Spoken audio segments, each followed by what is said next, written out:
नमस्कार, जय हिंद। मैं अरियंद्र कुमार आप सभी को तहे दिल से हार्दिक अभिनंदन। मैं आप लोग के साथ चौथा सीरीज लेकर के आया हूं। 3 सीरीज में आप लोगों ने काफी ज्यादा हमको जो है प्रोत्साहित किया, उसके लिए मैं आप सभी का तहे दिल से शुक्रगुजार हूं।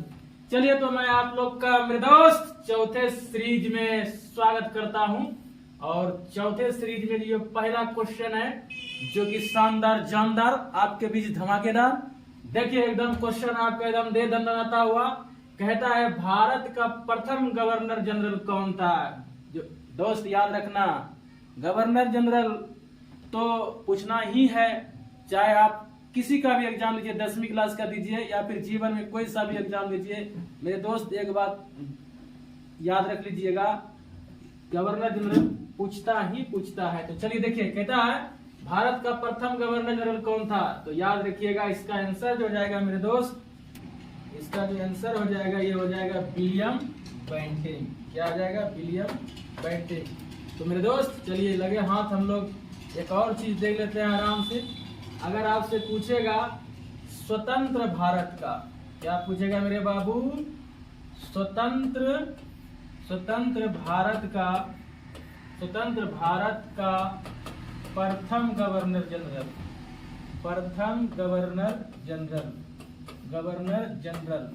तो याद रखिएगा मेरे बाबू, उसका जो आंसर हो जाएगा लॉर्ड माउंट बेटन। क्या हो जाएगा?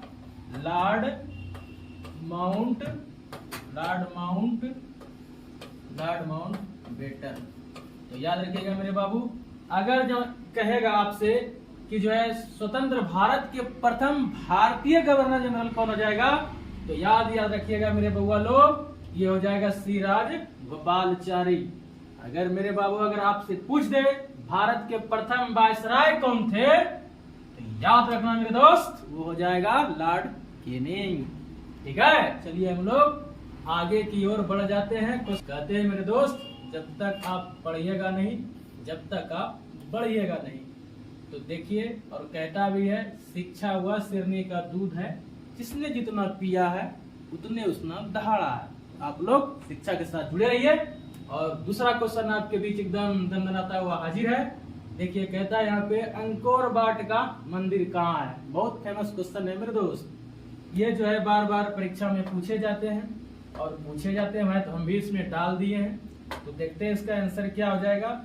और इसका जो आंसर हो जाएगा मेरे बाबू, इसका आंसर हो जाएगा कंबोडिया में। कहाँ हो जाएगा? कंबोडिया में हो जाएगा। तो याद रखिएगा, अंकोर वाट का जो मंदिर बनवाया किसने है? सूर्यवर्मन II ने बनवाया है। ठीक है, तो याद रखिएगा मक्का जो है इस्लाम धर्म के लिए पवित्र स्थल है, और जेरूसलम ये ईसाई धर्म के लिए पवित्र स्थल है। और पटना जो है किसके लिए है? पटना जो है गुरु गोविंद सिंह जी का जन्म स्थली है। पटना साहिब। कौन साहिब? पटना साहिब जो है सिख धर्म के 10वें गुरु गोविंद सिंह का जन्म स्थली है। तो याद रखिएगा अंकोर वाट की मंदिर कहाँ है? कंबोडिया में स्थित है। चलिए मेरे बाबू, तीसरा क्वेश्चन देखिए, जो कि बहुत ही उम्दा क्वेश्चन है। कहता है रौलट एक्ट कानून किस वर्ष पारित हुआ। मेरे दोस्त, यही रौलट एक्ट कानून है जिसके तहत भारतीयों को अंग्रेजों ने इतना सताने का प्रयास किया था कि अगर आप कहीं भी जा रहे हैं तो आपको सीधे उठा करके कारावास में डाल दिया जाता था। याद रखिएगा, रौलट एक्ट कानून कब पारित हुआ? 1919 में। कब हुआ है? 1919 में। और इसी के समय जो है जलियांवाला बाग भी हत्याकांड हुआ है 1919 में ही। ठीक है, और याद रखिएगा 1911 में याद रखिएगा ये जो है कलकत्ता से जो है दिल्ली राजधानी स्थानांतरित करने की घोषणा की गई थी। अगर इसको कह लेंगे हम लोग प्रथम दिल्ली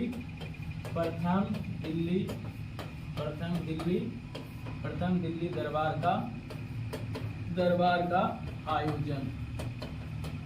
आयोजन में यह घोषणा किया गया कि जो है दिल्ली को अब राजधानी बनाया जाएगा। और 1912 ईस्वी में बना भी दिया, लेकिन 1911 में घोषणा हुआ था। कौन आए थे घोषणा करने के लिए? ब्रिटेन के महारानी और महाराजा जॉर्ज पंचम साहब आए थे, और उसकी वाइफ मेरी नाम थी। चलिए 1920 1920 में याद रखिएगा असहयोग आंदोलन, असहयोग आंदोलन, असहयोग असहयोग आंदोलन, असहयोग आंदोलन, असहयोग आंदोलन हुआ था। और 1906 में याद रखिएगा मेरे बाबू मेरे धान, 1906 में याद रखिएगा हुआ है आपका जो है 1906 में क्या हुआ है, ये ऑल इंडिया मुस्लिम लीग का स्थापना हुआ है। ऑल इंडिया मुस्लिम लीग का स्थापना हुआ है, ठीक है, स्थापना हुआ है, तो इसको याद रखिएगा। चलिए हम लोग कहते हैं मेरे दोस्त कि अमेरिका की राजधानी कहाँ है। अमेरिका की राजधानी किसको पता नहीं है, एकदम शानदार क्वेश्चन, बहुत ही आसान क्वेश्चन ये है। इसको मार दीजिए, लगा दीजिए वाशिंगटन। कहाँ मारिएगा, वाशिंगटन। अमेरिका की राजधानी कहाँ है, वाशिंगटन है। वहीं याद रखिएगा फ्रांस की राजधानी, क्या याद रखिएगा, फ्रांस की राजधानी याद रखिएगा, फ्रांस की राजधानी याद रखिएगा बाबू, पेरिस। ओए होए, पेरिस क्या है जानते हैं, पेरिस को कहते हैं विश्व की जन्नत, यहाँ पे सुंदरी सब बहुत रहते हैं। टोक्यो, जापान का राजधानी आप लोग जानते ही हैं, जापान। जापान की राजधानी कहाँ है मेरे बाबू, टोक्यो, टोक्यो, ठीक है, टोक्यो। और पेरिस तो बता ही दिए, टोक्यो। अब एक है न्यूयॉर्क। न्यूयॉर्क जो है बाबू ये अमेरिका का मतलब यूएसए का जो है ना, यूएसए का प्रसिद्ध शहर है। क्या है, प्रसिद्ध शहर है, प्रसिद्ध शहर है। यहीं पे जो है यूएनओ का मुख्यालय है, मुख्यालय क्या है, मुख्यालय। न्यूयॉर्क में यूएनओ का मुख्यालय है। तो चलिए हम लोग नेक्स्ट क्वेश्चन की ओर बढ़ते हैं। तो देखिए दोस्त, ये क्वेश्चन जो है बहुत आसान है, इसलिए हम डाले हैं कि भारत के बारे में आप सभी को जो है बताने का मैं कुछ प्रयास करूंगा। थोड़ा सा देखिए भारत के बारे में एक नज़र। कहते हैं भारत की राष्ट्रीय पक्षी क्या है, ऐसे तो मार दीजिए इनको एकदम सीधे बाउंड्री लाइन के बाहर, ठीक है, मतलब मयूर हो जाएगा। लेकिन याद रखिएगा हम आप लोग को बताना चाहते हैं कि भारत का राष्ट्रीय पक्षी तो क्या हो गया, मयूर। अगर हम कहेंगे राष्ट्रीय पशु, राष्ट्रीय अगर पशु की बात हम करेंगे, राष्ट्रीय पशु क्या हो जाएगा, राष्ट्रीय पशु हो जाएगा बाघ हो जाएगा, ठीक है, बाघ। राष्ट्रीय पशु क्या हो जाएगा, बाघ। मोदी जी अभी चीता लाया, चीता मत भूलिएगा, ठीक है। मोदी जी पे चीता लाए हैं, नामीबिया देश से, क्या 4 गो। लेकिन वो चीता मीडिया की खबरों में आया कि चित बिलार बन गया। कोई बात नहीं है, चित बिलारे है तो इससे क्या दिक्कत है, लेकिन मोदी जी ने बहुत प्रशंसा की, ठीक है। ये चित बिलार है, अरे यार चित बिलार कहाँ से होगा, है तो चीता है। अब दूसरे देश से आया है तो भारत में उसको खाना पीना खाएगा तब ना भाई चीता बढ़ेगा। देखिए अच्छी बात है, पर्यावरण की दृष्टिकोण से ठीक ठाक है। चलिए तो बाघ है। अगर वही हम लोग बात करेंगे भारत का, अगर राष्ट्रीय जलीय जीव, कौन जी, जलीय जीव की बात हम लोग करेंगे। जलीय जीव याद रखिएगा डॉल्फिन, क्या रखिएगा, डॉल्फिन, डॉल्फिन। और डॉल्फिन याद रखिएगा, डॉल्फिन के बारे में अगर पूछेगा डॉल्फिन संस्थान कहाँ है, अपने बिहार में है, कहाँ, पटना में, ठीक है, इसे याद रखिएगा। डॉल्फिन संस्थान पूछेगा तो बिहार में है, पटना, ठीक है। तो चलिए हम लोग अगर बात करते हैं तो राष्ट्रीय मिठाई क्या है, जिलेबी है भाई, ठीक है, तो बोलने वाली बात है। चलिए हम लोग आगे बढ़ जाते हैं। क्वेश्चन नंबर 6 देखिए, बहुत ही अच्छा है, पॉलिटिकल का क्वेश्चन है, ठीक है, पॉलिटिकल साइंस का एकदम शानदार क्वेश्चन है। इनको समझने का आप लोग प्रयास कीजिए, ठीक ना। कहता है समवर्ती सूची में रखा जाता है, ओए होए, देखिए भाई समवर्ती सूची में क्या रखा जाता है आप सभी को बताते हैं। सबसे पहली बात कि याद रखिएगा भारतीय संविधान में कितने अनुसूची है, भारतीय संविधान में कितने अनुसूची है, तो याद रखिएगा मेरे बाबू 12। और 7वां अनुसूची में, 7वां कौन अनुसूची, 7वां जो है अनुसूची में, 7वां अनुसूची में बताया गया है 3 सूची है। कितने सूची है, 3 सूची है, 3 सूची है। कौन कौन सूची है, तो याद रखिएगा याद रखिएगा पहला जो है 1 नंबर पे वो आता है संघ सूची। कौन सूची? संघ सूची। ठीक है, संघ सूची है। दूसरा है राज्य सूची। राज्य सूची। और तीसरा याद रखिएगा समवर्ती सूची। तीसरा याद रखिएगा जो है समवर्ती सूची, जो आपके प्रश्न में पूछा है, समवर्ती सूची। ठीक ना। और यही पूछा है कि जो है समवर्ती सूची में रखा जाता है। याद रखिएगा संघ सूची में जो है ना कानून बनाने का अधिकार सिर्फ केंद्र को होता है। किसको होता है? केंद्र को होता है। कानून बनाने का अधिकार जो है किसको होता है? केंद्र को होता है। राज्य सूची में किसको होता है? राज्य सरकार को होता है। किसको होता है? राज्य सरकार को होता है। राज्य सरकार को होता है। लेकिन याद रखिएगा वही समवर्ती सूची में केंद्र और राज्य सरकार दोनों को होते हैं। ठीक है, समवर्ती सूची में जो है दोनों कानून बना सकते हैं। तो यहाँ प्रश्न है समवर्ती सूची में रखा जाता है केंद्र एवं राज्य दोनों। ऑप्शन नंबर बी हो जाएगा। ठीक है, और क्वेश्चन नंबर 7 में आपका स्वागत है। देखिए बहुत ही अच्छा क्वेश्चन है। कहता है poverty and un British rule in India किनकी रचना है? याद रखिएगा भाई, ये जो है भारतीय कांग्रेस पार्टी के शब्द के जन्मदाता ये है दादा भाई नौरोजी, जिनको कि लोग वयोवृद्ध पुरुष के नाम से जानते हैं। ठीक है, कहता है कि poverty and un British rule in India किनकी रचना है? तो इसका आंसर हो जाएगा दादा भाई नौरोजी हो जाएगा। क्यों कहिएगा दादा भाई नौरोजी हो जाएगा भाई? इसलिए होगा मेरे दोस्त कि जो इन्होंने सर्वप्रथम भारतीयों के लिए उस हुकूमत, जिस समय अंग्रेजों का हुकूमत चल रहा था, मतलब गुलाम भारत में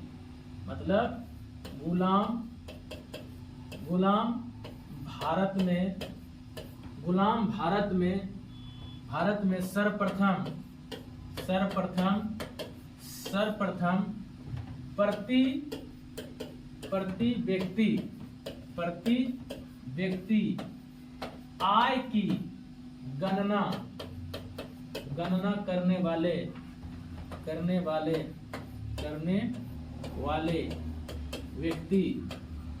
वाले व्यक्ति कौन थे? दादा भाई नौरोजी। कौन थे? दादा भाई नौरोजी। और इन्हीं ने प्रत्येक व्यक्ति का जो है एक राशि निकाला था, जो उसमें 15 रुपया आया था, 15-20 रुपया इस तरह से आया था। ठीक है, और ये सारे जो है सभी जो है अर्थशास्त्र के जो है व्याख्याता, जैसे पीसी महालनोबिस के समय जो है पंचवर्षीय योजना में इन्होंने अहम भूमिका निभाया है। तो चलिए हम लोग, भारत की वित्तीय राजधानी किस शहर को कहा जाता है? भारत का वित्तीय राजधानी, याद रखिएगा प्रशासनिक राजधानी कहाँ है? प्रशासनिक राजधानी कहाँ है? प्रशासनिक राजधानी कहाँ है? प्रशासनिक जो है प्रशासनिक राजधानी याद रखिएगा नई दिल्ली। कहाँ है? नई दिल्ली। ठीक है, क्योंकि यहीं पे प्रशासक भारत के बैठते हैं, जैसे मोदी जी में। ठीक है, और कई प्रकार के नेता लोग वहाँ पे बैठते हैं। उसके बाद अगर वित्तीय राजधानी, वित्तीय लेखा जोखा, वित्तीय राजधानी जो है ये आपका हो जाएगा मुंबई। कहाँ हो जाएगा? मुंबई। और मुंबई को याद रखिएगा बाबू, भारत का जो है एक बेहतरीन शहर के रूप में जानते हैं। इसे जो है सिल्क जो है, इसको सूती वस्त्र की राजधानी बोला जाता है। मुंबई को सूती वस्त्र की राजधानी बोला जाता है। वही याद रखिएगा बेंगलोर, सिल्क सिटी। ठीक ना, सिल्क सिटी तो बहुत सारे हैं, जैसे कर्नाटक में भी है, अपना भागलपुर में बिहार में है। ठीक ना, सिल्क सिटी। लेकिन याद रखिएगा इनको जो है सिलिकन सिटी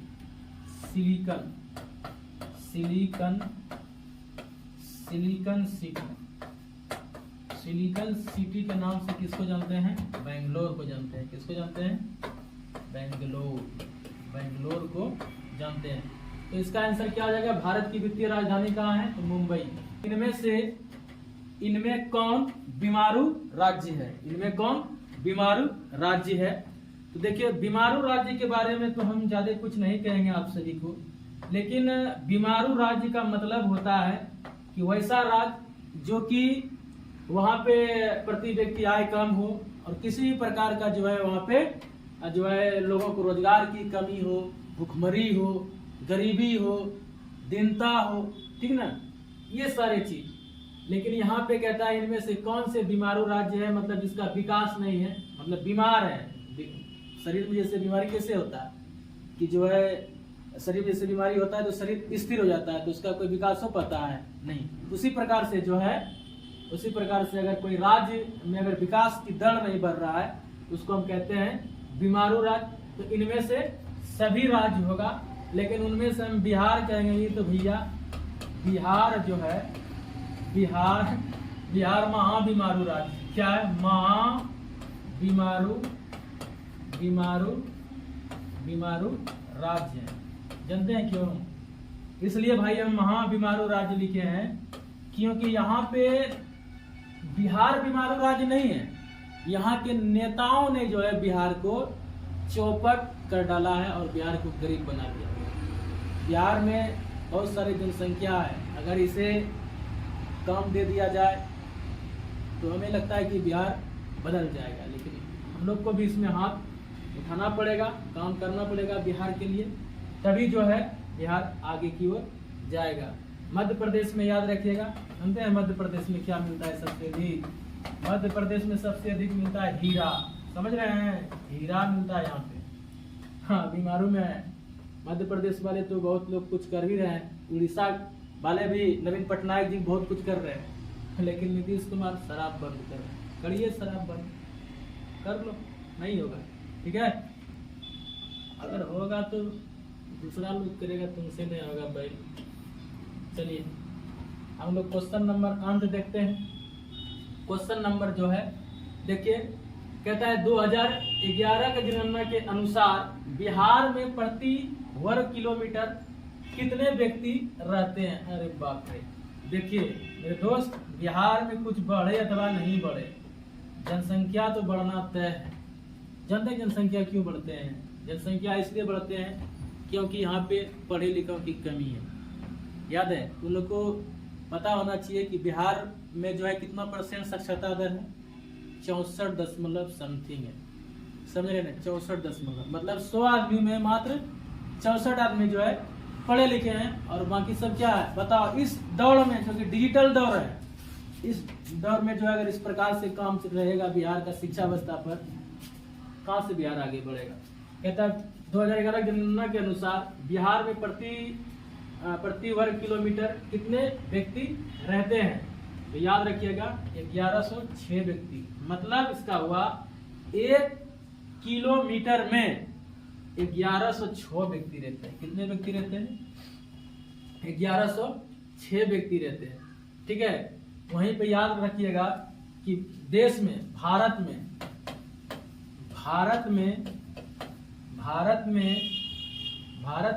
प्रति व्यक्ति, भारत में प्रति वर्ग किलोमीटर कितने व्यक्ति हैं?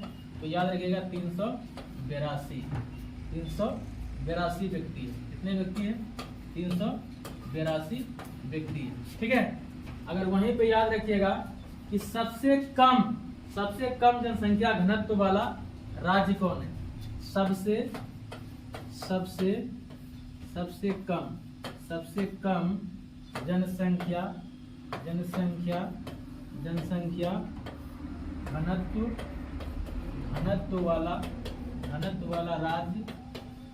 वाला राज्य कौन है?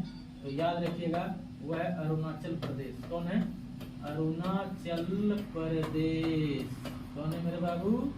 अरुणाचल प्रदेश। जानते हैं क्या कितना है? 1 किलोमीटर पे जो है मात्र में कितना व्यक्ति है? 17 व्यक्ति है। कितना व्यक्ति है? 17 व्यक्ति है, ठीक है? और 17 व्यक्ति है। और बिहार भारत में वो पहला राज्य है जहां पे जनसंख्या घनत्व में सबसे आगे। एक किलोमीटर जमीन पर 1106 लोग रहते हैं। समझ रहे हैं बात को? ये जानते हैं मेरे दोस्त? ये तो मान लीजिए लोग बिहार में, सब लोग बिहार में एक साथ नहीं रहते हैं। आप लोग भी अपने गांव में देखिएगा, छठ पूजा हो या फिर आपका जो है दुर्गा पूजा हो, सब लोग दिल्ली, हरियाणा, पंजाब, कलकत्ता से आते हैं ना, गांव भर जाता है। तो बाहर में रहते हैं तो पता ही नहीं चलता है कि बिहार में कितना जनसंख्या है। लेकिन सब लोग यहाँ आ जाएगा ना, नीतीश कुमार खिला नहीं पाएगा, ठीक है? और कहेगा बिहार को आगे बढ़ाएंगे। चलिए, इसके लिए नीतीश कुमार ही दोषी नहीं है, साथ ही साथ हम लोग भी दोषी हैं। सुधारना पड़ेगा। देखते हैं अगला क्वेश्चन। हम लोग का चैनल है, ठीक ना, यूट्यूब चैनल विकास सर एसकेडी, विकास सर क्लासेस एसकेडी। आप लोग सब्सक्राइब कीजिए चैनल को, जो ज़्यादा से ज़्यादा जो है लोगों के बीच लेके जाइए। और इससे भी बढ़िया हम लोग मेहनत करेंगे और अच्छे वीडियो बनाने का और प्रयास करेंगे, ठीक ना। जब तक के लिए आप सभी से मैं राजेंद्र कुमार विदा लेता हूँ। जय हिंद।